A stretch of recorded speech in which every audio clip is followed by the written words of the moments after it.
Salut Dvoura, comment ça va aujourd'hui? Baruch Hashem, tu sais qu'à l'école, on m'a dit que c'est bientôt Rosh Hashanah et que maintenant va commencer le mois de Elul. Tu peux m'en dire plus? Ah oui, bien sûr. Mais regarde Dvoura, le livre de la Torah est là-bas. Allons lui parler. Génial! C'est bientôt Rosh Hashanah et j'ai plein de questions sur le mois de Elul qui nous prépare à cette belle fête.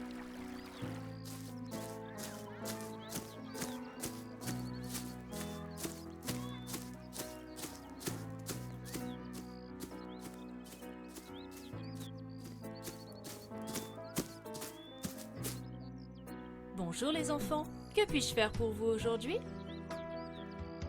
Bonjour, on peut vous poser une question? Comme c'est bientôt Rosh Hashanah, on voudrait être prêt.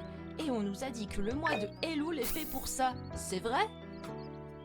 Oui, nous avons entendu dire que c'est un mois spécial. Pourquoi est-ce si important?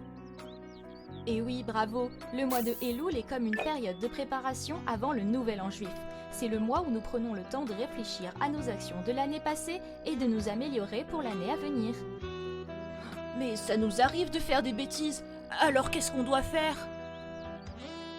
Mais il suffit de demander pardon. Je crois que ça s'appelle la Teshuvah. Oui, exactement. Et le mot Teshuvah veut dire demander pardon à Hachem, le roi. Mais surtout, c'est revenir vers lui, se rapprocher de lui, et pour ça, il suffit de changer d'habitude et de faire mieux la Torah que ce que l'on faisait avant. Ok, super, mais un roi, surtout Hachem, le roi des rois, c'est pas facile de lui parler. Comment on peut faire? Pendant le mois de Elul, Hachem est très proche de nous. Il est comme un ami qui vient nous rendre visite et nous encourage à être sur le bon chemin. Comme un roi qui sort de son palais, passe dans les champs, dans les villages et parle avec tout le monde.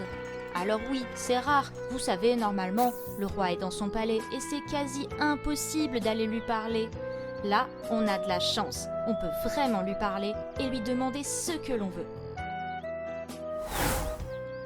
Waouh! C'est génial de savoir que Hachem est si proche de nous! Et quelles sont les choses spéciales que nous devons faire pendant le mois de Elul? Bonne question, David. Pendant ce mois de Elul, nous écoutons chaque jour le son du shofar, sauf pendant Shabbat et la veille de Rosh Hashanah. Cela nous rappelle de nous préparer pour le jour du jugement. Mais c'est quoi les sons du shofar? Oh, ça je sais. Tekia, un son long, Shevarim, 3 moyens sons, et Teroua, 9 petits sons. Et puis on finit avec une belle Tekia. Tut. Merci David! Et quelle autre coutume y a-t-il? Eh bien, la deuxième chose, c'est que nous nous souhaitons Tiva Vachatima Tova, ce qui signifie « Soyez inscrits et scellés dans le livre de la vie ». Et n'oubliez pas, nous ajoutons également des moments d'étude de la Torah, de prière et de tzedaka pour renforcer notre connexion avec Hachem.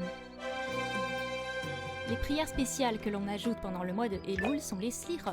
C'est vraiment un moment important où l'on demande pardon à Dieu. Attention, n'oublie pas aussi que le Baal Shem Tov nous apprend que la force de la lecture des Tehillim amène une bénédiction très spéciale à chacun qui le lira. C'est pour cela que pendant tout le mois de Elul, à partir du premier jour, nous lirons 3 Tehillim par jour jusqu'à ce qu'arrive le jour de Yom Kippour, où nous aurons alors fini de lire tout le livre des Tehillim. Et mon grand frère m'a dit qu'il va aussi amener ses téphilim chez le sofer pour vérifier s'ils sont cachers. C'est vrai? Et oui, exactement. Et pas seulement les téphilim, mais aussi les mezuzot. Tout doit être cachère, c'est très important pour que quand arrive Rosh Hashanah, nous soyons tous bien préparés. Oh, merci beaucoup, vraiment merci. Maintenant, nous savons à quel point le mois de Elul est important. Oh oui, nous allons réfléchir à nos actions et nous améliorer. Maintenant, on peut se souhaiter Ktiva Vachatima Tova.